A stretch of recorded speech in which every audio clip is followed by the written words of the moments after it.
Thank you very much, Your Excellency. May I now call upon Honorable Mr. Agapito Moa Mokua, Foreign Minister of Equatorial Guinea. Floor is all yours, sir. Your Excellency, Madame Sushma Swaraj, Minister of External Relations of the Republic of India and co-chair of the Third African-India Forum Summit. Your Excellency, the Foreign Minister of Zimbabwe, Chair of the Executive Council of the African Union, co-chair. Excellencies, ladies and gentlemen, I'm pleased for the opportunity that is given to me today to represent Equatorial Guinea at this important summit between India and Africa. On behalf of the government of Equatorial Guinea, I express my deep sympathy and condolences to the families of the victims, government and people of India, Pakistan and Afghanistan for the earthquake that has hit these countries yesterday. Our prayers go to the family of all victims. Before proceeding, I wish to take this opportunity to express, on behalf of the delegation that is accompanying me, as well as my own, my sincere thanks for the reception and excellent hospitality that has been reserved to me, as well as to all members of the delegation of Equatorial Guinea, since our arrival to this beautiful and historical city of New Delhi. Through you, we extend the same message of appreciation to the people and government of India. I extend as well my words of appreciation for the work that has been completed by our experts, delegates, and ambassadors that met yesterday to conclude the preparatory work of our meeting. Equally, we appreciate the contribution of the African Union and the government of India in organizing this very important summit. Excellencies, ladies and gentlemen, the relation between India and Africa continent is historical. We share similar history of colonial path, we share similar cultural values, and we share similar challenges and cherish the same dreams for a sustainable economic development. With this summit that is proceeding today, with the meeting of ministers of both parties, we have the opportunity to reinforce our cooperation in different sectors, which in turn should permit the improvement in the standards of living for the ordinary citizens. In this regard, we should commit ourselves to ensuring that the theme of the summit, Revigorating Partnership Shared Vision, becomes a reality. Today, Africa faces many challenges, including in the area of peace and security, poverty, and economic development. As we proceed our meeting of today, we should remind ourselves of the commitment that we made here in New Delhi in 2008 in favor of a much closer cooperation between Africa and the Republic of India. We affirm that our partnership should continue to be based on the fundamental principles of equality, mutual respect, mutual benefit, and the historical understanding among our people. Since the first summit that took place in New Delhi in April of 2008, much has been achieved to preserve the principles and thus strengthen cooperation between India and Africa. Today, as published by the African Development Bank, the exchange between both parties has risen from $36 billion in 2008 to $75 billion in 2014.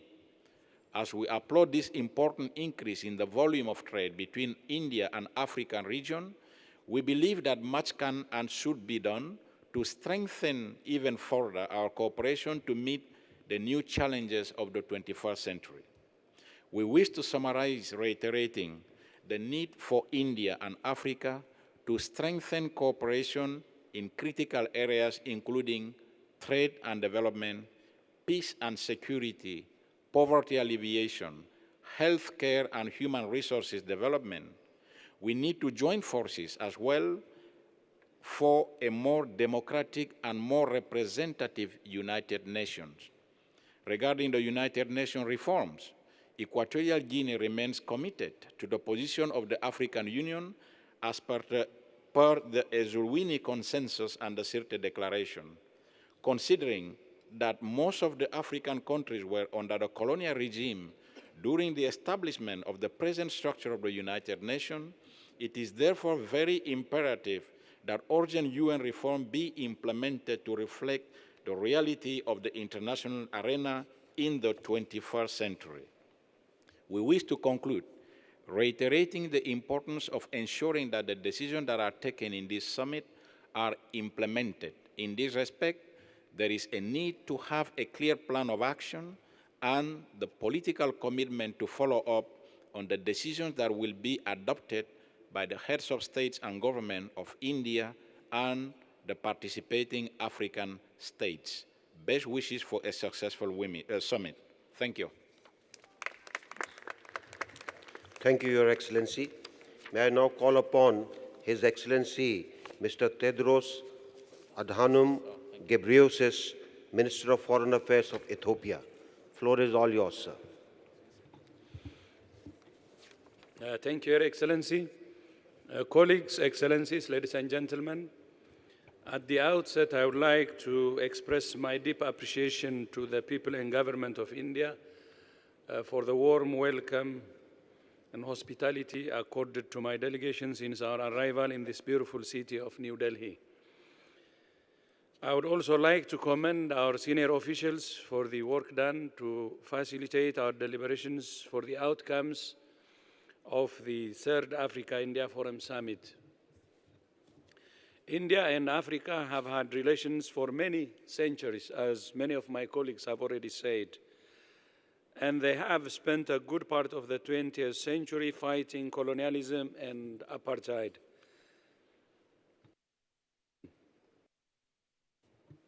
This shared experience of a colonial past and the solidarity forged in fighting it have been the basis for an all-inclusive relations which is founded on the principles of mutuality, complementarity, and a true sense of solidarity. With a view to elevating their cooperation, both sides have recently embarked on a well-structured cooperation by launching the first India-Africa Summit, which was held here in New Delhi on 8 and 9 April 2008. As most of you are aware, Ethiopia hosted the second Africa-India Summit Forum from 20 to 25 May 2011 in Addis Ababa, which was indeed a success. The outcomes of that summit, namely the Addis Ababa Declaration and the framework for the enhanced cooperation, spelled the areas of cooperation between India and Africa, covering a wide range of fields from working together at various multilateral forums to specific sectors of cooperation. And it's also to be recalled that India announced a number of initiatives to support the efforts of African countries in infrastructure development, regional integration, human resources, and institution building. These initiatives were complemented by Pan-African initiatives in various fields. I'm glad to note that India's support to Africa has significantly increased since the launching of the India Summit Forum. This has been the case in all areas of cooperation, such as human resources development, transfer of science and technology, information and communication technology, education, institution building, infrastructure development, promotion of small and medium-sized enterprises, and enhancing agricultural productivity and food security. Excellencies, ladies and gentlemen, since the launching of the Africa-India Forum Summit, the conditions for strengthening the partnership have been significantly improved. This development, together with the historical solidarity between India and Africa, will render the partnership strong. I am pleased in this connection to note that the outcomes of the third India-Africa Summit, as contained in the draft declaration and the framework for strategic cooperation, take our partnership to a higher level. Indeed, this should be the case because both India and Africa have done well in recent decades. India has been growing steadily for the last couple of decades, becoming one of the most vibrant economies of the world, and Africa has also been growing at a fast rate for more than a decade. We both have a young population with huge potential for further growth. It's therefore natural that the content of our new partnership reflect this reality. India is one of the biggest markets in the world. We are grateful for the provision of quota-free, duty-free market access for export products of the least developed countries. I would like to seize this opportunity to encourage both sides to sensitize businesses of the LDCs and India so that they benefit from the preferential market access extended by India. Trade between Africa and India has reached about USD 72 billion, and both sides need to work in concert to increase trade between Africa and India, since the potential is even larger than what we have now. Excellencies, ladies and gentlemen, the African Union has charted its long-term vision in its Agenda 2063.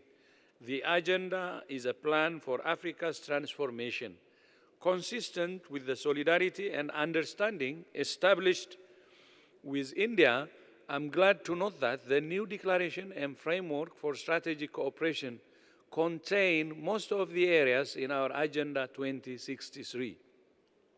For example, the Assembly of the African Union has decided to speed up actions in eradicating poverty in a generation through concentrating all efforts investing in the productive capacities, that skills and assets of our people. It's also decided to promote science and technology research and innovation to transform and industrialize our economies through value addition and modernize agriculture, to connect Africa through infrastructure development, through transport, energy, and ICT. These are key areas for priority action in Africa's Agenda 2063, are indeed the basis for the new cooperation framework. Clearly, delivering in these areas would have great contribution to benefiting Africa and India. And as Madam Chair suggested, a regular review mechanism should be put in place to improve implementation of the joint activities in the strategic framework strategic cooperation. Excellencies, ladies and gentlemen, Ethiopia has been registering a double-digit growth rate for the last 12 years. We are now embarking on our second 5-year growth and transformation plan. Our goal is to continue to achieve an inclusive double-digit growth rate. We have taken into account the African Union Agenda 2063 in the preparation of our growth and transformation plan. In our fight to eradicate poverty and bring about sustainable development, I'm honored to say that India is one of our key partners. We highly value and cherish the commitment and dedication of India in supporting Ethiopia's and Africa's efforts at achieving our sustainable development objectives. I thank you. Namaste. Thank you very much, Your Excellency. May I now call upon Her Excellency, Madame Nene Megdwal Gaye, Minister for Foreign Affairs of Gambia. Floor is all yours, Madame. Thank you very much, Mr. Chairperson. Honorable Minister of External Affairs, Government of India, colleague foreign ministers of Africa, Chairperson, African Union, Excellencies, members of the Diplomatic Corps, development partners, distinguished delegates, ladies and gentlemen. I have the honor and pleasure to convey to you warmest greetings from His Excellency, the President of the Republic of the Gambia, Sheikh Professor Alhaji Dr. Yaya Jammeh Babili Mansa, the government and people of the Gambia, and to further wish this session a successful outcome. May I, on behalf of my delegation and my humble self, express our profound thanks and gratitude to the government and people of India for the warm welcome and hospitality extended to us since our arrival in this beautiful city of New Delhi. We extend our congratulations to India for the successful hosting of this all-important event in New Delhi. We're impressed with all the arrangements and facilitations in place for this summit. We acknowledge and celebrate the enviable ties of cooperation and friendship between India and Africa. We laud the valuable contributions the Indian government has made and continue to make towards Africa's development goals. Your Excellencies, the relationship between the Gambia and India has been growing stronger over so many years. India is a household name in the Gambia with the presence of a large Indian community in the country. Our people have known each other for long and continue to live in peace and harmony. We very much value a brotherly and friendly relationship with India. The Gambia, like the rest of Africa, is inextricably linked with India by history, culture, shared values, and by vision. India and Africa should therefore continue to make every effort to strengthen the mutually beneficial bonds of relationship. We started our relationship before many nations came to Africa, and so we should never shy away from standing for each other at all levels of cooperation and partnership. The effectiveness and beauty of South-South cooperation is based on the fact that we share a lot in common, challenges, circumstances, experiences, and this makes the cooperation more beneficial. Your Excellencies, there is a huge development in the Gambia thanks to the effective leadership provided by His Excellency President Jammeh and the immense support we receive from genuine friends and brotherly countries such as India. Recently, the most modern House of Parliament in Africa has been completed and officially opened. The funding for this laudable project came from the Government of India. This is in addition to the many infrastructure projects supported by India to the benefit of the Gambian people. It must also be acknowledged that India has provided over $9 billion in recent years to support Africa's development needs. There is no doubt that India's contribution to sustainable development in Africa has been significantly remarkable. This goes to show that Africa has always been in the political consciousness of India. Your Excellencies, Africa and India must support each other in global affairs, especially at the level of the United Nations. We should continue to share common points of view on international issues such as terrorism and violent extremism, drug trafficking, and a two-state solution between Israel and Palestine, reorganization and reform of the United Nations Organization, violence against women, climate change, just to name a few. The various areas that India continue to assist in by providing lines of credit, such as energy, agriculture, road network and transport, ICT, healthcare, water supply, education, among others, are prerequisites for any meaningful development. And as we migrate from the MDGs to SDGs, the importance of these sectors cannot be overemphasized. So therefore, we do want to thank the Indian government and its people and to salute you for this great partnership.